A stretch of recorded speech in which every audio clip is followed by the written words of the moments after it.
Hi, how are you all? And welcome to this conversation, DDwithMaqC.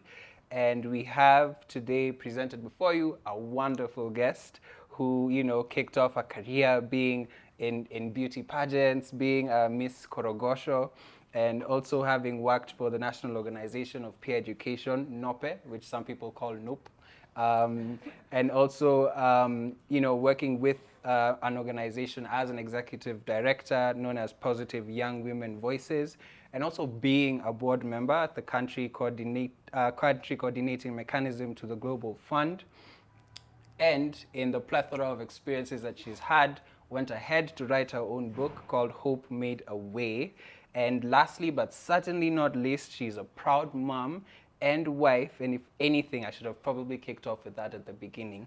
But in any case, we're happy to hear from her, give her story and the many in-betweens. And this is none other than Lucy Wanjiku Njenga. And all the cheers come in.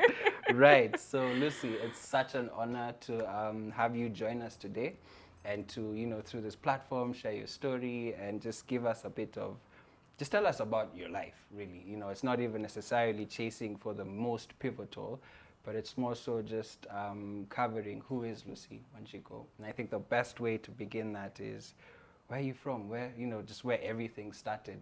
Boom, 9 months down the line, here's Lucy. What is that like? Tell us about your background. I'm so happy to be here. Let me start with that now. Moses, I wanted to call you Nelson for some weird reason. I'm really excited. I don't know if I can say I know when it started per se. There are bits and pieces I remember. When I was 3 years old, right. I was taken to this nursery school close to home. I think that time we were living in Githurai 44, if I'm not wrong. So I went to school. My mom took me to school, and then later, before even the day ended, I went back home. Oh, okay. And I went crying that kids had makamasi. Oh, yeah. So I find that one to be a really interesting memory to still have up to date. Yeah, I was actually crying because kids had makamasi. Yeah, it usually smudged all over. And that warranted me going back home. And my mom was surprised that I even knew my way back home. Wow. But really, I grew up in different slums in Nairobi. I have had, at some point, we lived in Isili. I was born in Pumwani, like most kids, most millennials of the 90s. If you're in Nairobi, you were probably born in Pumwani. I also grew up in Dandora, Huruma. I said Isili. Yeah, Isili. So there were like those different environments that I've stayed. Sinai, so different places I've stayed. Yeah. And I was actually doing sort of a write-up. As I told you when we were speaking before I started French the other day. So we were doing this sort of small write-up on how you grew up, and it was interesting to learn those phrases in French. But I realized that I have really lived this life, like it didn't start out really good, but as I've grown older, I've tried to revolutionize that story. So that's where I started. I'm the firstborn in a family of 3. I have a brother and a sister. My sister is an influencer. She is. In the Instagram streets. Oh, wow. You should probably give her like a shout out name, you know what I mean? Nika, shout out to you. And my little brother is back in Nakuru. Eventually, that's where he went to live. That's where my mom built. After all those stints everywhere. Nakuru is where you settled down. Nakuru is now where we go to Ushago. To Shags. Yeah, to Shags. Yeah. I went to a school in Sinai. I don't remember the name. I don't know. I wouldn't say. You don't even think you know where Sinai is. Have you heard of Mukuru kwa Njenga? Yes. Lunga. Mukuru kwa Njenga. Mukuru kwa Njenga and Lunga, they're kind of neighbors. So you can't even tell I'm out of Mukuru. I'm now in Lunga. You can't tell. there's no clear boundary. Yeah, I hear you. So, I've skipped something. Yeah. So I was the baby for so long. Because being the firstborn, we have like a 5-year gap, me and my brother. So when I think my mom got pregnant, now I know this because I'm older, but then I didn't know. When my mom got pregnant, she decided to take me to Shago, to her elder sister in Moranga. That's where she grew up herself, so she took me there. And I was around either 4 turning 5 or 5 already. So this was quite a shock. I just speak Swahili. Mimi ni mtoto wa Nairobi. People are speaking weird language, and my mom did. Like Kikuyu. Yes. Okay. So everyone is speaking Kikuyu. And my mom didn't like prepare me that I'm coming to leave you, or even prepare my aunt that I've brought my child to stay with you. Oh, is it? She did something that I think most parents then used to do. You take a child to whoever you want to leave the child with, and then you seem as if you're walking out, going to the toilet, and then they never see you again. Usually they do that for like school on like your first day. Like, okay, that's an interesting one. That's an interesting starter. So I was like, people here are speaking very weird language, first of all. No one is speaking clear Swahili, so we are not understanding each other. And then my aunt's children, like she has 5 kids, 3 boys were albinos, so they looked like white people. And I'm thinking, now you're giving me all these shockers at once, and I don't have my mom to turn back to. So much to piece in together. So that I stayed there for like a year. So I went to my first school in Moranga. Are you in Moranga? Yes. Oh, wow. Gevega Primary School. Gevega. Yeah, that's interesting. So here I stayed for I think a year. And what I remember about this school, there was this discipline master. He used to like at every day he was there waiting for latecomers. And I have this thing since now I can see, now I'm seeing here. I've always been late. I'm surprised I was here early. So for me to be here early today, I had to wake up at 6:30. Oh wow, okay. Yes, for me to be here early. What was your relationship like with this latecomer teacher? With the what? Like, so, were you always in trouble? he was really, really bad. Yeah. He would beat all of us, all latecomers. He never got tired. So even me, as a 5-year-old, I would go and get my strokes. Oh, okay. And he made me hate school. So I would really hate school. And today is sort of like the first time the lesson that he had been trying to instill. Yes, that is making sense. Wow, so you should probably thank him. No, I still have grudges. Oh, wow.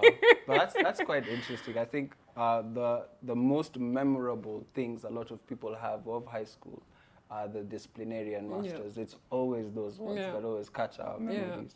But I'm curious to know then, at least from like what you're sharing, is the first year of school was predominantly with your cousins and with your auntie. Yes. Yeah. And so back at home, before at least moving to Moranga, what was home like at the time? I don't remember much of home. Okay. I only remember that 3-year-old kind of thing, like event, and I was 3, and then I was taken to Shago, and now then at that around 5 years I remember a few things. I remember the school, I remember my cousins, I remember my aunt used to beat the 3 boys. No, like she used to beat me so much. Oh, you? Yes. I don't know if I was naughty or I was curious or what was happening. Right. Because I was very afraid of being caned. So I think even up to date, I don't like even participating in fights or to just even look. If people are fighting, I'll probably go. So it has never been something I like participating. Violence really just does trigger me in ways I can't. It doesn't give me joy to even see people fighting. So I used to be really scared of being beaten, but I used to really get caned those times. So I remember much of that. And then I remember there's an uncle of mine. So my auntie is close to my granddad's home, so where they grew up. Okay. So there's some times I would go and visit my granddad. And there's an uncle of mine who had just gotten a wife, a cute babe called Lucy. Called as Lucy. well. Okay, so it's So like a trend. Lucy was just out of high school Yeah? and then got married. I don't know why. And then they were living in, you know, granaries. Like Yeah. those who shall go home have granaries. Yeah. So it was no longer a granary. Now it was their house. It was their house. Yeah. You know the way it's raised and you have to take the stairs. Oh wow. Okay. For me, it was such an experience. Yeah, And I then can imagine. they had really decorated the place so nicely. And she used to put these songs of the 90s and 80s, especially this Mariah Carey song. Oh, okay. I hear those songs, like there are two songs I don't remember now. I don't know them actually, but when I hear them, they always remind me of that time because I really enjoyed being in their house. I really enjoyed being with them So that's who you gravitated towards during that time. That was like your favorite family to interact with. So during that time, she showed me a photo one day when I was at their house, and she told me, "This is your father." Actually, it was me, I think my mom and baby me. Right. And she was like, "This is your father." And I didn't understand why she had to tell me, "This is your father." It didn't make sense. Felt like a big deal the way she was expressing like the way she was saying, like she wanted me to have that mental note, "This is your father." So I was like, "Oh, okay." I just, just smiled. I'm a kid. It doesn't mean anything. This is your father. We are talking Kikuyu. So now I had learned Kikuyu proper. Oh, wow. Even in school, in class, we were being taught in Kikuyu. You taught English in Kikuyu? No, Kikuyu. Oh, okay. Purely. Every like the actual subject. Language? Yes. You learned science in Kikuyu? Yes. Or whatever we were being taught at 5 years was in Kikuyu. Oh yeah, true. You don't do science at 5 years. That's true. Wow, that's interesting. So Kiswahili kind of disappeared completely. Yeah, and also a memory in school was the way it seems like my school fees were never paid in time. So I would be sitting on the floor with those who don't get paid. And the ones whose school fees were paid, they would sit on desks. And they would have pens and papers and books. And us on the floor, the teacher would throw us like bits and pieces of chalk, the ones that are left, like for us to snatch. Isn't that just weird? And then I was so timid. Actually. I was so timid, so I never got a chalk. So I never got to write in that 1 year. Wow. Okay, I'm curious to know how they even institutionalized such a practice. I'm very sure now it doesn't work. It was all days.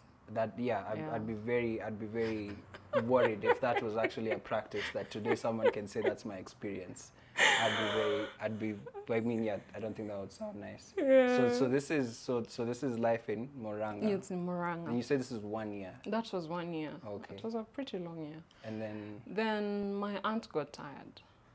I used to be a notorious bedwetter. Oh, I hear you. Now I understand where that comes from. Bedwetting is not just bedwetting. There's a lot that is attached to that. Is it? Okay. Yes. It's sort of a response of, like, this is hard. I don't like what is happening around me. So instead, it's like in your waking hours, you're not processing it per se. You're just surviving during the day.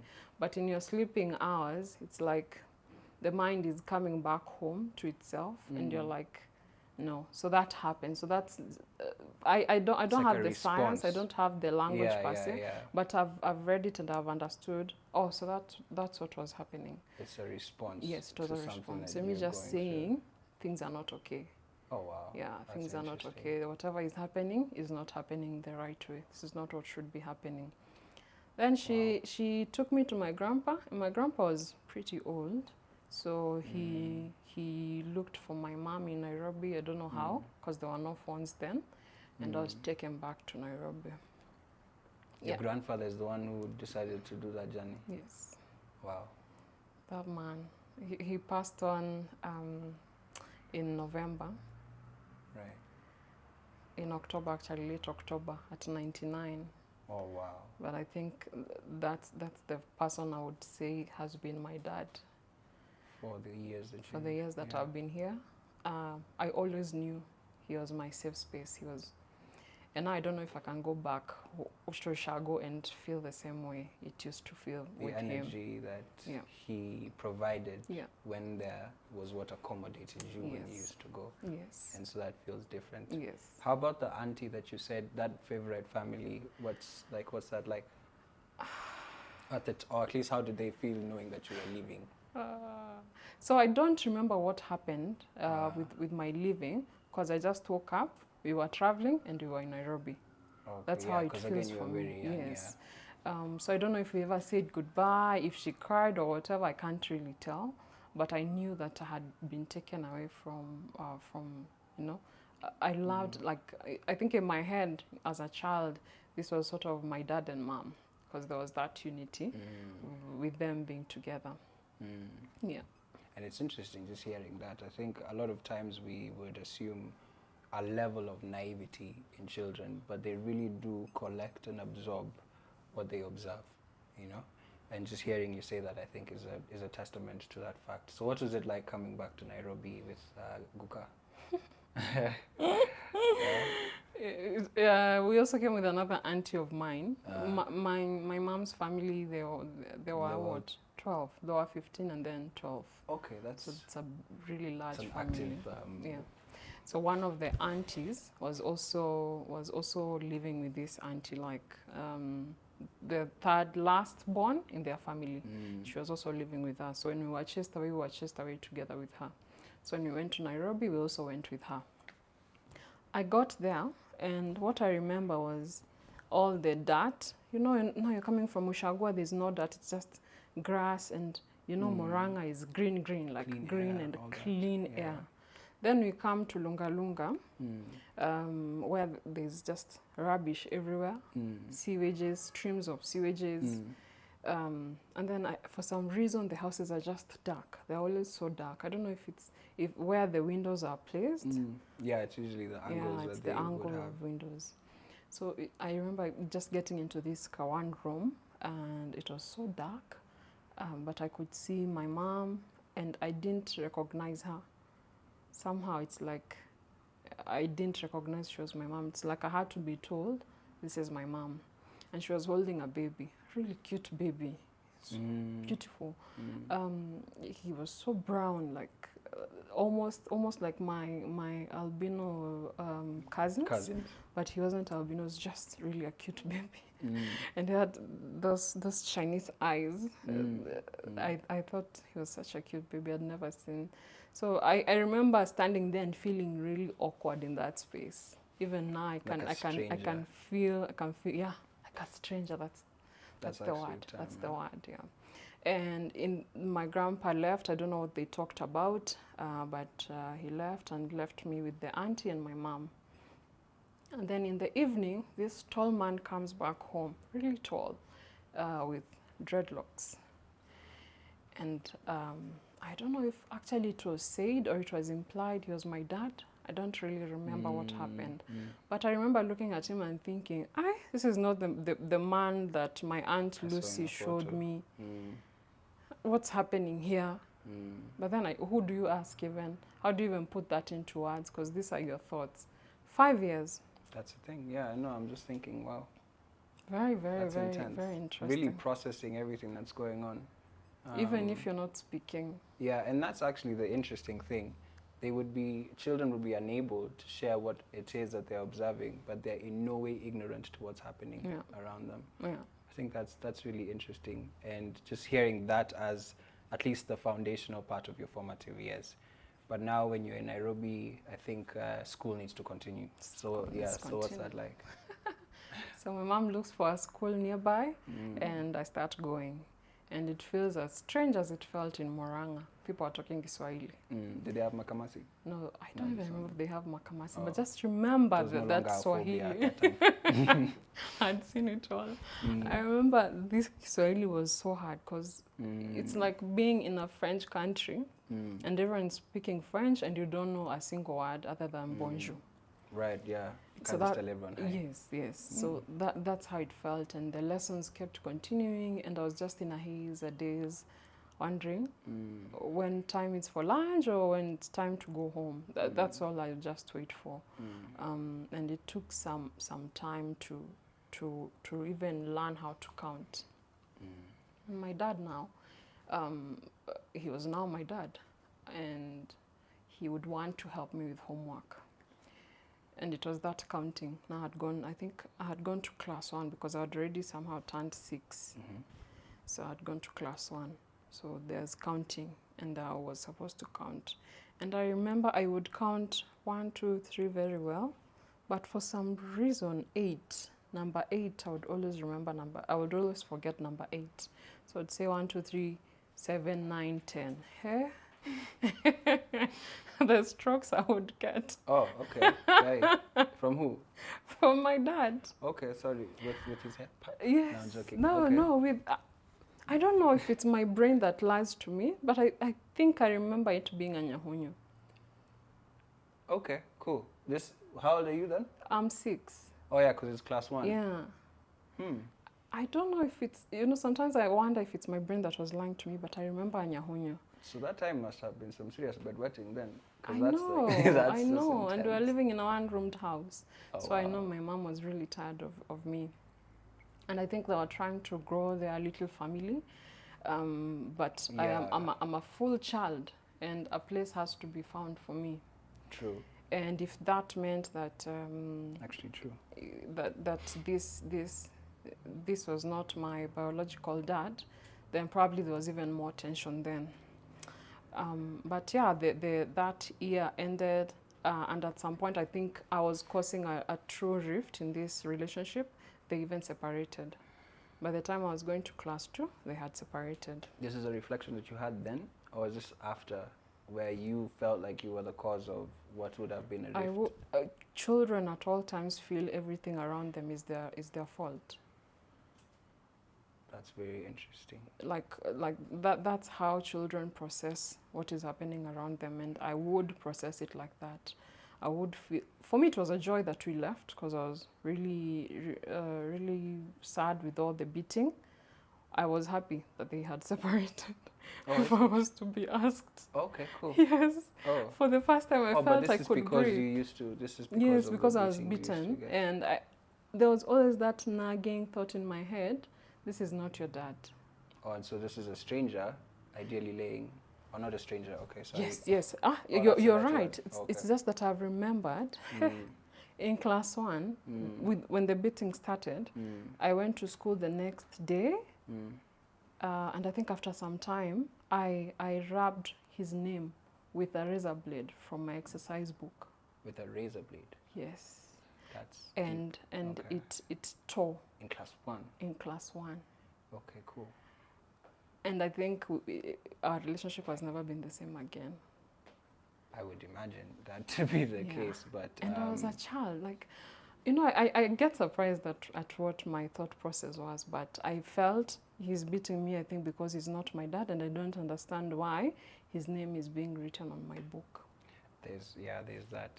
But I'm curious to hear. I think those are interesting moments, especially in the early years of school. Yeah.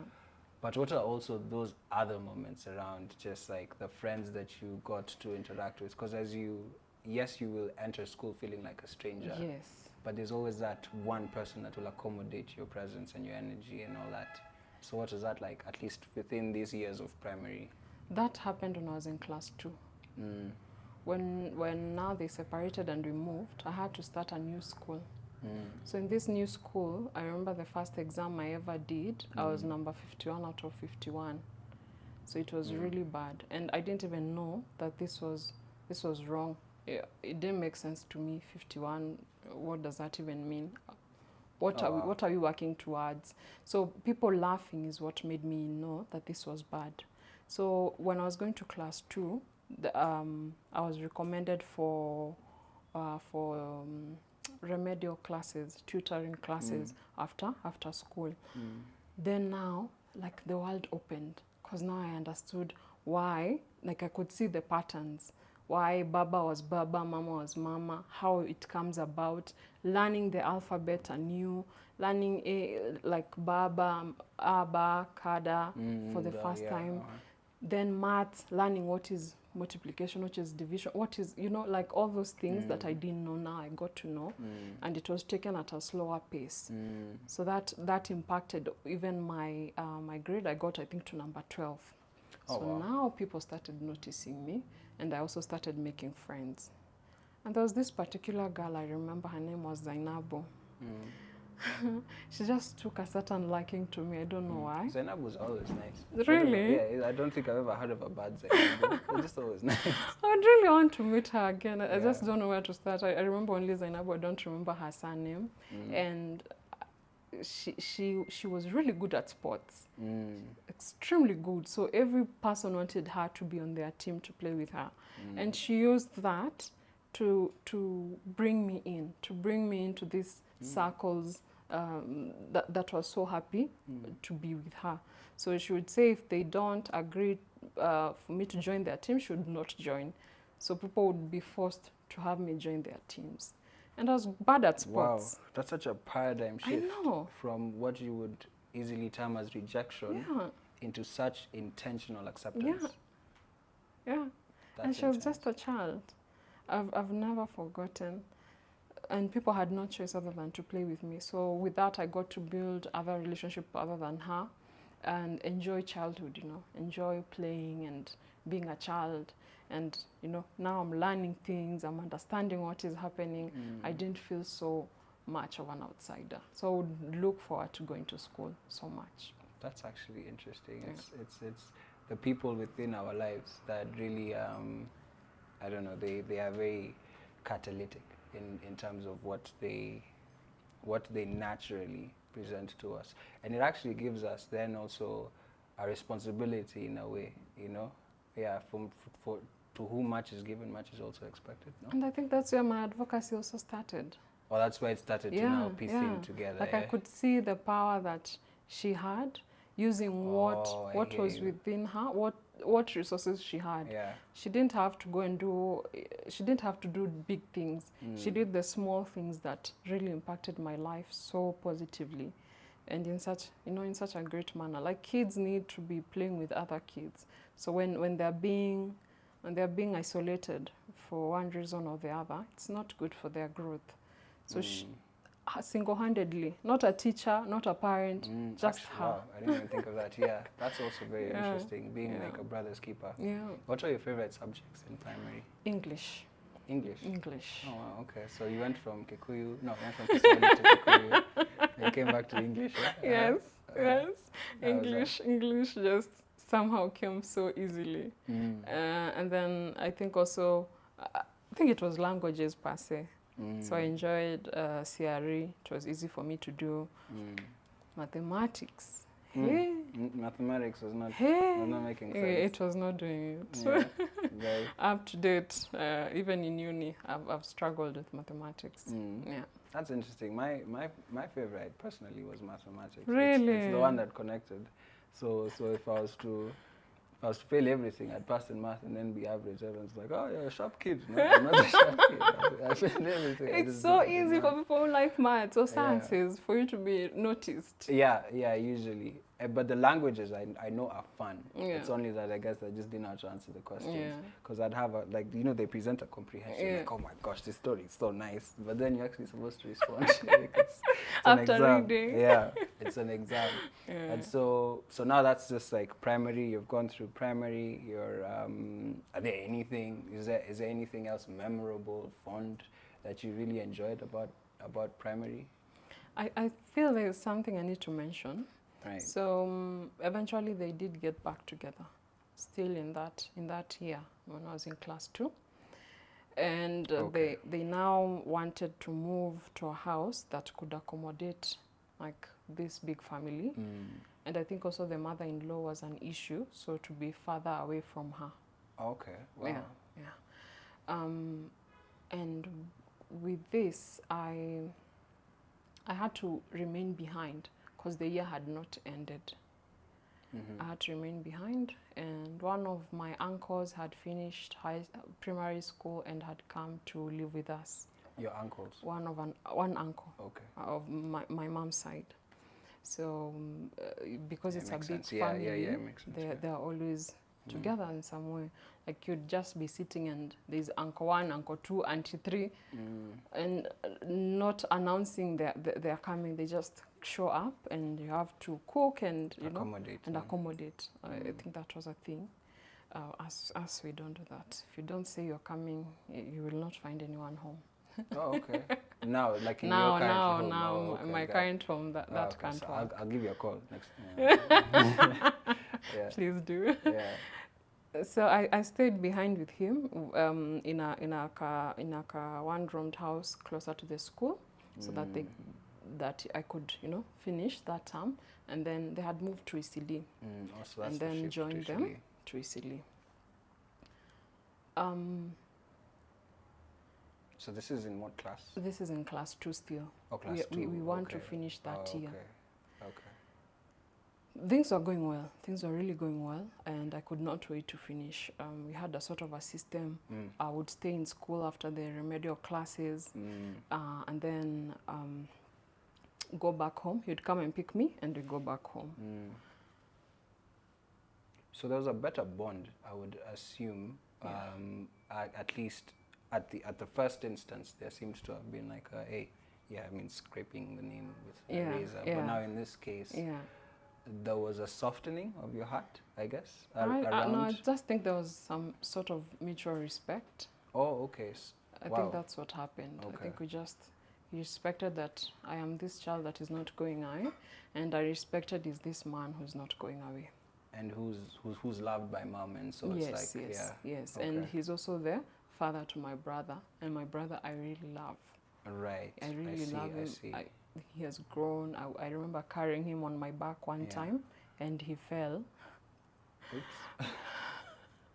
And I was so scared that I'd done something to him. So he was always sort of kind of my baby. So because of him, then I could tolerate you.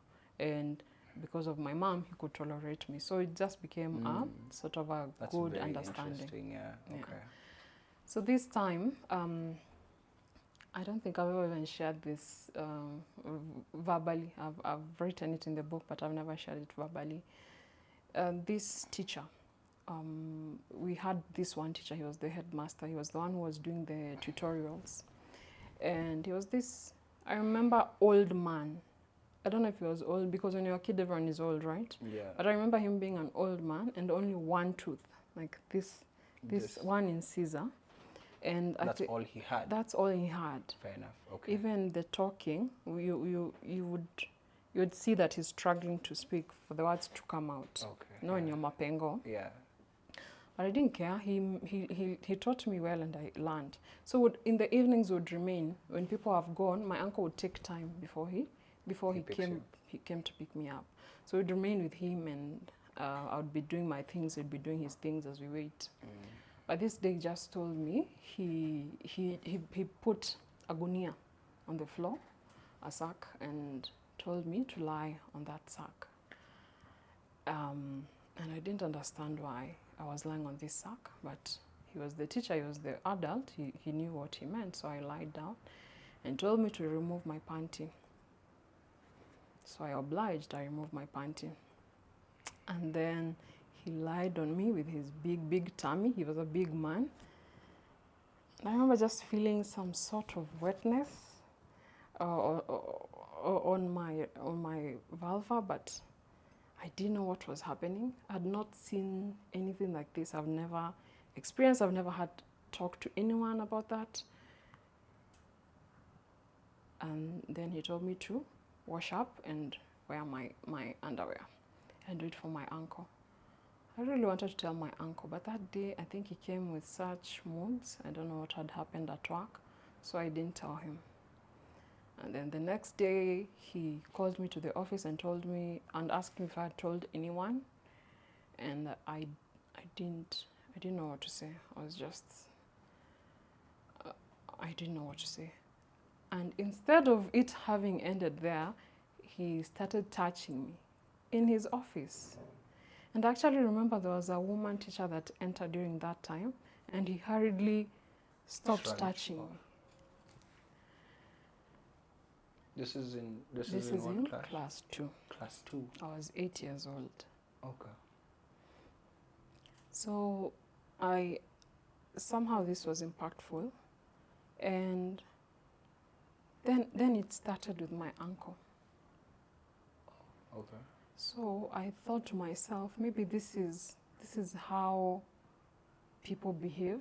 Because you're also making sense of yes, life of their life, of life in the world. Yeah.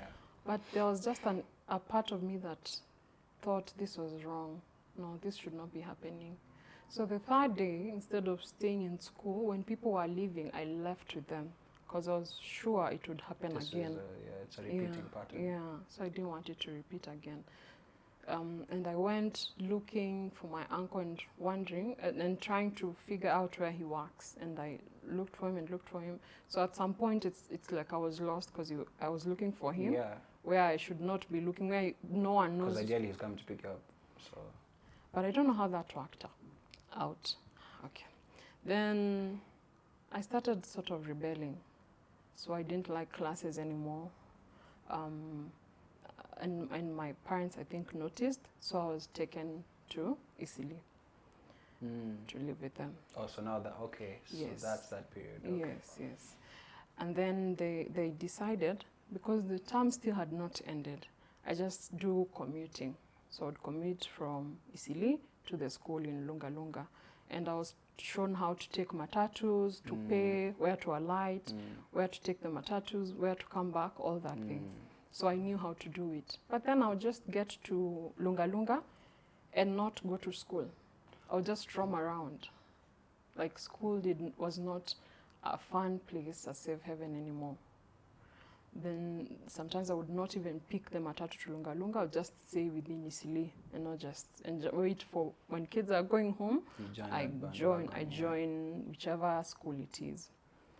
By some coincidence, my mom was walking around where I was playing with kids, like kids who have not yet started going to school. And she saw me, and she really beat me up, because that's what parents knew how to do. I'm wasting money on you, you're not going to school. She didn't ask why. She just assumed you don't want school. I need to cane you, I need to discipline you. So I was disciplined. I never told anyone why that happened. And then I went to Isili Airport. So Isili Airport was fun. Okay, oh sorry. This is a school. Isili Airport Primary School. It's still there up to date. Okay, yeah, wow. yeah. And so now this is class 3? No, actually it's still class 2. The term has not ended. Yeah, okay. But then this is after being taken out of Lunga Lunga. Yeah. Oh, okay. So that's now where, did you finish class 8 there? No. Oh, funny enough, no. We were moving all the time. We were moving. Yeah. Hey, it sounds like you were shifting a lot. We were shifting a lot. Yeah. So I did the last term in Isli Airport class 2 and class 3. And then we moved to Nakuru now. Okay. Now Nakuru. Okay, so how about this? I would like to speak about a bit Nakuru. about Isili Airport. Okay, so because this school was nice. I had a friend called Amina.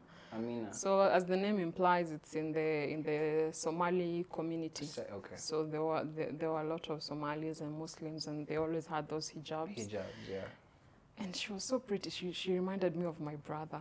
So when she talked to me and wanted to play with me, I just thought, wow. And you mean you see me? So for me, it was like being seen. And we used to there was like 2 seasons. There was a season for butterflies and there was a season for grasshoppers. Now I don't know if kids enjoy those things anymore. So we would chase the butterflies during break time. All the break, just chase after butterflies. That sounds dreamy. The white ones, like the ones people were asking about. I've seen them recently. Yeah, it's recent for you. No, okay, I noticed recently at least. Yeah. There was quite a lot of butterflies like just randomly everywhere I'm seeing just like a swarm. That has always been a thing, especially where there are flowers. Especially where so you guys used to chase the butterflies? Yes. And then when it's grasshopper season, we chased by the grasshoppers. You would chase them as well? Oh, I think for us, So we used to would- be chased by them. Yeah, grasshoppers were scary. Kwani, how big were they? They were just grasshoppers. Those things are not nice. And the For locusts some as weird well. reason, we really loved those bags. No, and no. they used to sell ice. Now it's called, I think, ice pop. Then it was just ice, homemade by people, and they would sell them near the school. Yeah. In a karatasi like this. It was 1 shilling. Okay, yeah. Way back And in the then days. that kakaratasi would be now the home for our catch. So if you catch butterflies, you'd put them there. You think you're preserving so you can take them home, and I don't know, somehow magically. Yeah, but it's more like straight murder. Yeah, I think it's like it's like. We had good no, somebody intentions. stop them. Our Yeah. intentions are good. Wow. So I remember that was really interesting. The school was big. It was really big. Like Yeah. the other previous schools, other than the one in Moranga, Yeah. we never had all the way, like streams and kids from class 1 to class 8. Like Yeah. this was really big, and sports day was fun for me, just It's like a cheering whole people event, on. Yeah. I am bad at sports. I still was during then. Okay. But I loved seeing The people energy enjoy. around it was something that you Yes. would be so very Yes. heavily involved in, which is Yes. good. Yes. I think that's equally appreciated, even for people who are not gravitating towards sport. Yeah. So maybe I can hold the thought from there. Then we can take a short bio break. But thank you so much for that. Yeah. So cut.